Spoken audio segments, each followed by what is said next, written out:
There's a photograph that still circulates in a folder on Simone Carter's laptop, one she has never deleted and never opened either. In it, she is standing in the center of a glass-walled conference room in a navy suit she'd pressed twice that morning, her chin lifted, her hands folded in front of her like she was posing for a mugshot instead of a promotion. 41 people watched Robert Voss, CEO of Voss Meridian Foods, tell her she was finished. Not incompetent. Not dishonest. Just finished, the way you finish a sentence you've already decided the ending to. Nobody in that room said a word in her defense. Stay with me, because a year later, Simone Carter walked back through those same glass doors carrying a manila envelope that would take that company apart at the seams, and what's inside it isn't even the real twist. The real twist is what she found in the 12 months in between, in a town with one stoplight and a garage that smelled like motor oil and cut grass, where a man who owned nothing taught her what it actually meant to be trusted. Simone had built her life the way other people build houses, brick by brick, with load-bearing walls she checked twice. By 29 she was a regional VP, the kind of title that came with a corner office and a parking spot with her name stenciled on the concrete. She drank her coffee black because ordering it any other way felt like admitting she needed something. Her apartment overlooked the river, all clean lines and closets full of clothes still wearing their tags, because Simone bought things for the woman she was becoming, not the woman she currently was. She kept a spreadsheet of her own life, deadlines, 5-year plans, a color-coded tab labeled Simply Trust, which had exactly 2 entries, both crossed out in red. The first was Damon, the college boyfriend who told her he loved her ambition right up until the night he told her it embarrassed him in front of his friends.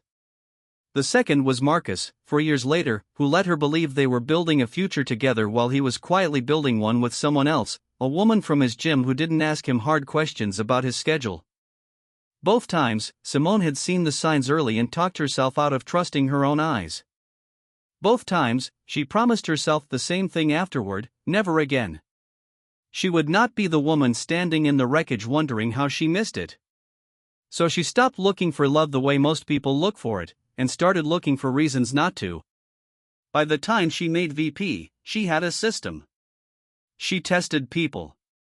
Small things, a lie she'd let slide to see if it grew, a kindness she'd withhold to see who stayed anyway. She told herself it was due diligence. What it actually was, if she'd ever let herself sit still long enough to name it, was loneliness wearing a blazer. She ate dinner most nights standing at her kitchen island, scrolling through emails, telling herself this was what having it together looked like. She hadn't cried in front of another person since she was 22. She had, however, cried in her car in a parking garage more times than she could count, always with the radio off, always for exactly 4 minutes, because 4 minutes was all she allowed herself before she had to look like Simone Carter again.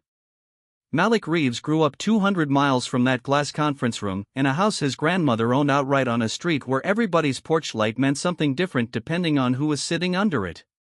His mother worked double shifts at the hospital laundry. His father wasn't a subject Malik brought up unless someone else did first, and even then, he kept it short. He'd learned to fix things before he learned to drive: a leaking faucet at 9, a lawnmower engine at 12, his grandmother's ancient Buick at 15, taught by a neighbor who charged him nothing but expected him to pass it on someday. By 28, Malik owned a small garage on the edge of town, Reeves Auto, with a hand-painted sign and a waiting room that always had cold water bottles and a coffee can for people who couldn't pay full price that week. He wasn't a man who announced his own decency. He was the kind who quietly fixed old Miss Odessa's brakes and told her it was just a minor thing, don't worry about it, when it wasn't minor at all. He walked Deacon Willis's granddaughter home from the bus stop every day one August because her mother worked late and the streetlights on that block had been out for months. He kept his grandmother's Bible on the shelf by the register, not for show, but because she'd put it there before she passed and he never saw a reason to move it. When customers assumed things about him because of his coveralls or his zip code, he didn't perform politeness to prove them wrong. He just kept being exactly who he already was, unhurried, like a man who had already decided a long time ago that other people's opinions were weather, not forecast. Malik carried himself carefully in rooms where he could feel eyes measuring him: the bank when he'd financed his second bay, the courthouse when he'd fought a lien he didn't know, the one time a woman in a business suit had walked into his garage with a rental car and a look on her face like she was slumming it just by being there. He didn't resent people for that look. He'd simply learned, the hard way, which of them were worth his patience and which weren't. Simone was the woman in the business suit, though she wouldn't have used that phrase for herself. Her rental car had broken down on the two-lane highway outside town 6 weeks after Voss Meridian let her go, when she was driving nowhere in particular, just away, and the engine had made a sound like a small apology before it quit entirely. Malik's was the only garage open on a Sunday.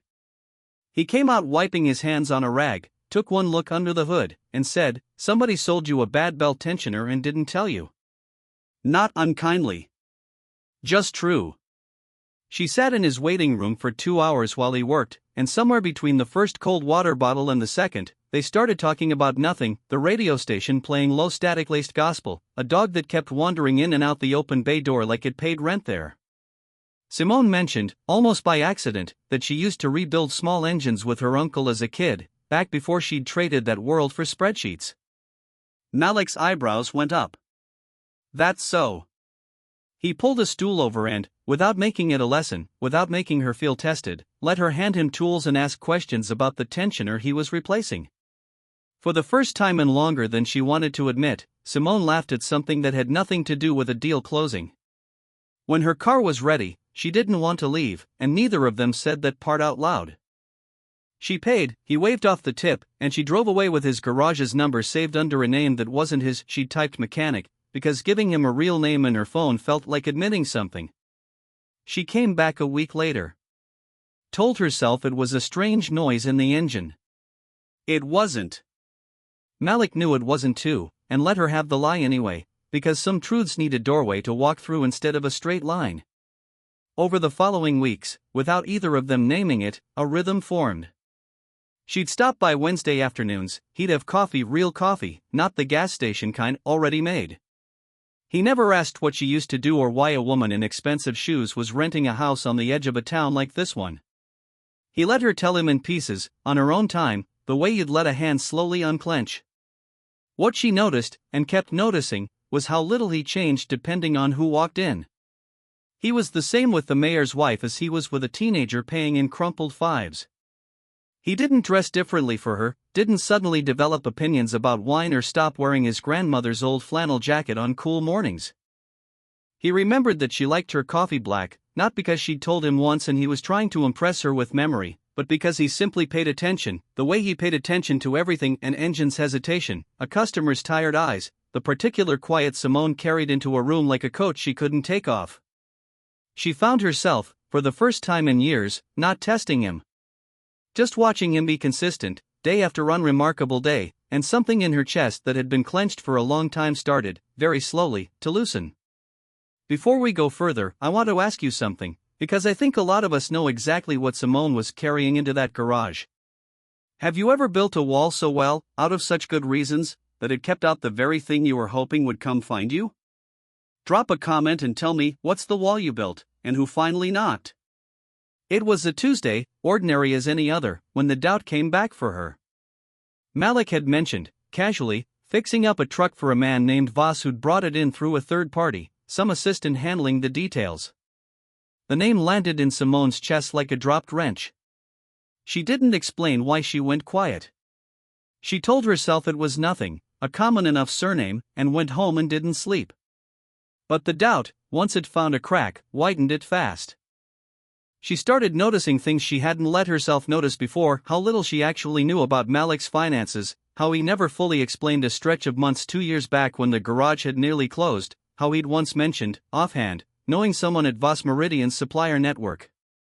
Old patterns don't announce themselves, they just quietly pick up the tools they've always used. Simone began replaying every kind thing he'd done and hunting for the angle underneath it. She watched him differently now, not at him, but around him, the way you watch a door you're no longer sure is locked. She told herself she was being careful. What she was actually doing was reaching for the only language of love she fully trusted: suspicion. So she built a test, the way she'd built one for Damon, for Marcus, for every man since, small, specific, designed to reveal rot if rot was there.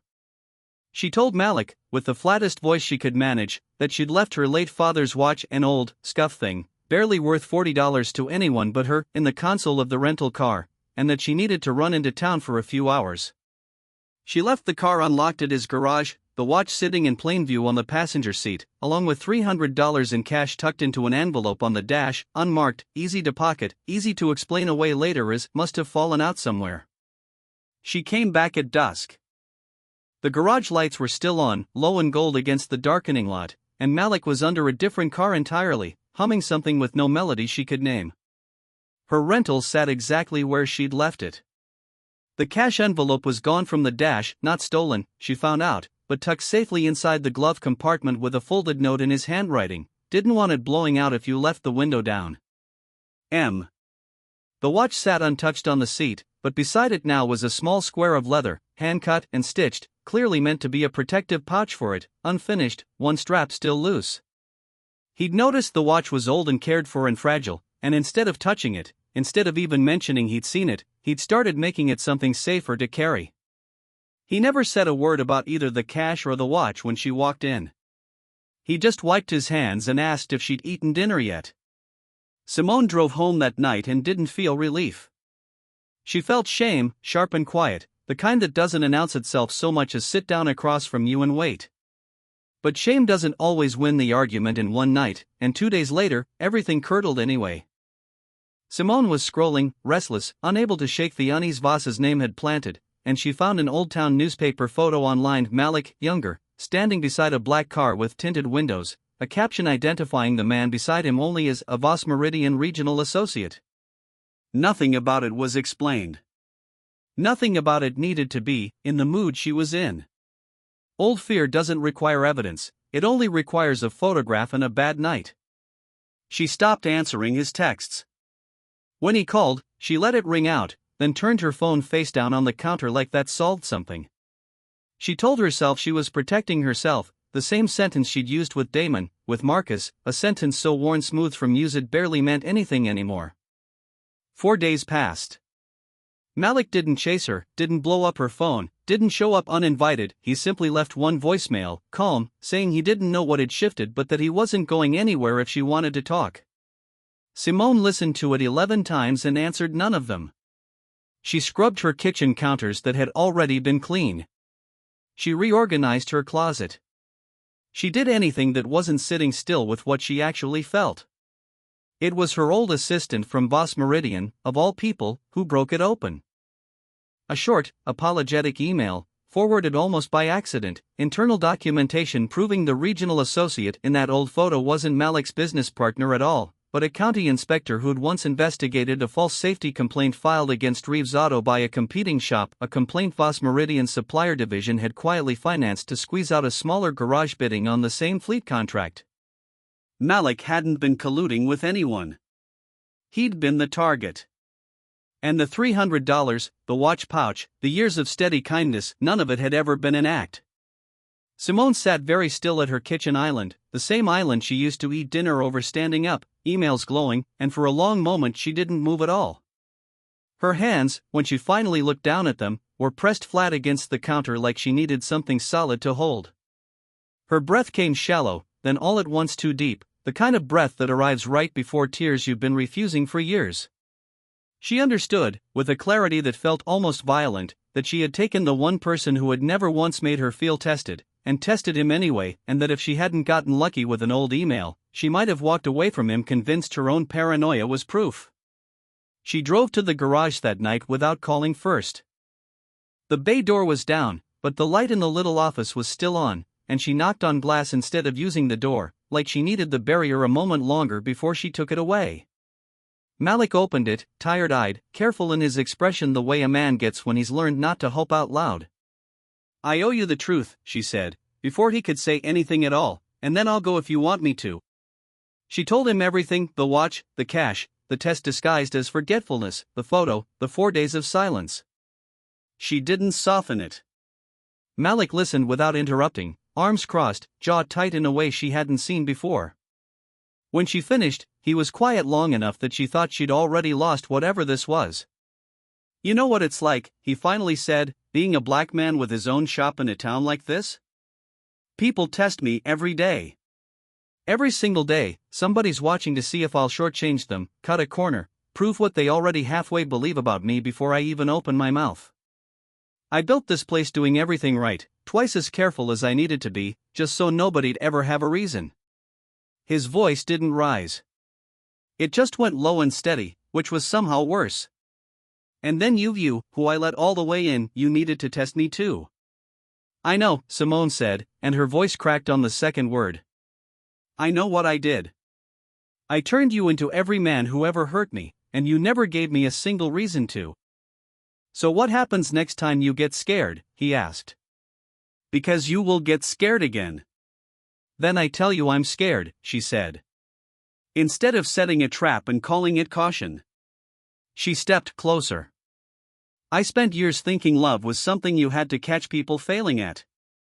You're the first person who never gave me the chance to catch you at anything, and instead of being grateful, I went looking anyway. That's on me. Not on you. It wasn't fixed in that moment. He didn't pull her into his arms like the ending of a movie. He stood there a while longer, working through something quietly on his own face, and told her he needed a few days to trust that this wasn't a pattern she'd repeat. She said that was fair. She left the leather pouch, the one he'd started stitching for her father's watch, sitting gently on his workbench, unfinished, and told him she hoped, someday, he'd want to finish it. It was a small thing. It was everything. 3 weeks later, her mother came to town. Dorothy Carter had flown in unannounced, the way she did when she decided a situation required her direct supervision, and she found her way to Reeves' Auto with the kind of posture that made the wrench and parts smell of the place seem like an insult she was choosing to tolerate. She didn't waste time on pleasantries. My daughter, she said, has had 2 men make fools of her. I'd like to know what makes you different, Mr. Reeves, besides a nicer accent than the last one. Malik didn't flinch, didn't perform an answer for her benefit. He set down the part he'd been holding, wiped his hands on the same old rag, and looked Dorothy Carter directly in the eye. I can't promise you I'm different in the ways that'll show up on paper, ma'am. I don't have the kind of resume men like the ones before me had. What I can tell you is I've never asked your daughter to be smaller so I could feel bigger, and I never will. That's not a sales pitch. That's just how I was raised. He didn't elaborate, didn't reach for more words to fill the silence after. He simply let it sit. Dorothy Carter studied him a long moment, the way she studied contracts before she signed them, looking for the tell that wasn't there. Then, unexpectedly, something in her shoulders eased. Well, she said. At least you didn't try to charm me. Damon tried to charm me. I never trusted a man who tries to charm the mother before he's earned the daughter. She glanced around the garage, at the coffee can by the register, at the careful order of a place that clearly ran on more than luck. You keep a clean shop, she added, which from Dorothy Carter was closer to a blessing than most people ever got. It was after her mother left, sitting together on the tailgate of a truck he was fixing up on the side, that Simone finally told Malik the whole shape of it, that the watch, the cash, none of it had been an accident of forgetfulness at all. It had been deliberate, a test built the same way she'd built every wall in her life, brick by careful brick, to see if he'd take what wasn't offered. She braced for anger. What she got instead was a long, considering silence, and then something close to a rueful smile. You know, Malik said, for a long time I figured that watch test for exactly what it was, somewhere around the second week. Didn't say anything, because I understood it wasn't really about me. It was about every man who came before me. He turned the little unfinished leather pouch over in his hands. He'd brought it with him, she realized, kept it in his jacket pocket rather than leaving it behind. Way I see it, you didn't test me because you didn't trust me. You tested me because some part of you was hoping so hard I'd pass that you needed to know for certain before you let yourself believe it. He held the pouch out to her. I'd call that trust wearing a disguise, not the absence of it. They finished the pouch together that autumn, evenings at his workbench, Simone learning to cut and stitch leather with the same patient hands she'd once used only for spreadsheets. It took 3 tries to get the stitching even. Malik never rushed her, never took the needle from her hands to fix her mistakes himself, just talked her through it, slow, the way his grandmother's neighbor had once talked him through an engine. There were nights they didn't talk much at all, just worked in comfortable quiet with the radio low, and nights they laughed so hard over a ruined piece of leather that Miss Odessa, 2 doors down, hollered over to ask if everything was all right. It was. For the first time in a long while, for both of them, everything was. It happened on an ordinary Thursday, months later, no candles, no plan. Simone was handing him a wrench he hadn't asked for yet, because by then she knew the rhythm of his work as well as her own heartbeat, and he looked up at her, grease on his forearm, and said, plainly, I love you. Been sitting with it a while, figured you should know it's not going anywhere.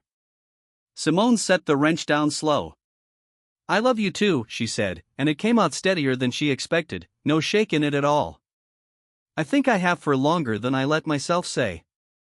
He didn't sweep her off her feet or make a speech. He just reached over, thumb brushing grease-streaked knuckles against her cheek, and said, good.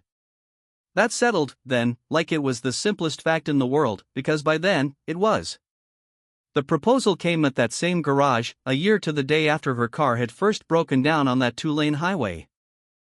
Malik had asked her to meet him there under the excuse of a noise in the engine, the same lie she'd once used on him, and when she walked in he was standing by the workbench with the finished leather pouch in his hand, her father's watch nestled safe inside it, and beside it, resting in the worn leather, a ring plain and solid as everything else about him.